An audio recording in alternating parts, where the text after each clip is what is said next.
तरची बातमी केंद्रीय गृहमंत्री अमित शहांच्या नांदेड दौऱ्याची। केंद्रीय गृहमंत्री अमित शहा आज नांदेडच्या दौऱ्यावर असणार आहेत। आज दुपारी 2 वाजता अमित शहांचं नांदेडमध्ये आगमन होईल।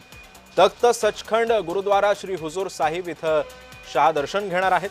श्री गुरु तेग बहादूर साहिबजी यांच्या 350व्या शहीदी समागमाला शहा उपस्थित असतील।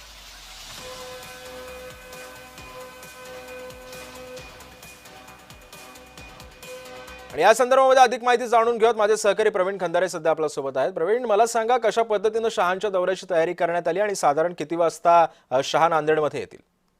नक्कीच सिद्धेश, नांदेडमध्ये गुरु तेग बहादूर साहेबजी यांच्या 350व्या शहीदी समागम कार्यक्रम होतोय आणि या कार्यक्रमानिमित्तच देशाचे गृहमंत्री अमित शहा हे आज नांदेड दौऱ्यावर आहेत आणि ते साधारणतः 2 वाजता जे आहे नांदेड विमानतळावर पोहोचणार आहेत। त्यानंतर जे गुरुद्वारा आहे त्या ठिकाणी दर्शन घेणार आहेत आणि त्यानंतर जो मुख्य कार्यक्रम आहे जो 3 वाजता मोदी मैदानावर हा ज्या कार्यक्रमाला उपस्थित राहणार आहे त्या पद्धतीनं राज्याचे मुख्यमंत्री देवेंद्र फडणवीस सुद्धा या कार्यक्रमाला राहणार आहेत। तसेच उपमुख्यमंत्री अजितदादा पवार सुद्धा राहणार आहेत। मंत्री पंकजा मुंडे सुद्धा या कार्यक्रमाला उपस्थित राहणार आहे। लाखो भाविक जे आहेत या कार्यक्रमासाठी नांदेडमध्ये दाखल झालेले आहेत। एकूणच पाहता हा 52 एकर मध्ये जो सोहळा आहे तो सोहळा संपन्न होतोय आणि या ठिकाणी जे आरोग्य विभागाचं स्टॉल असेल किंवा या ठिकाणी मोठ्या प्रमाणामध्ये जे लंगर साहेब आहे या ठिकाणी हजारो लाखो भाविक जे आहेत या ठिकाणी जेवणाची पण व्यवस्था करण्यात आलेली आहे। सिद्धेश,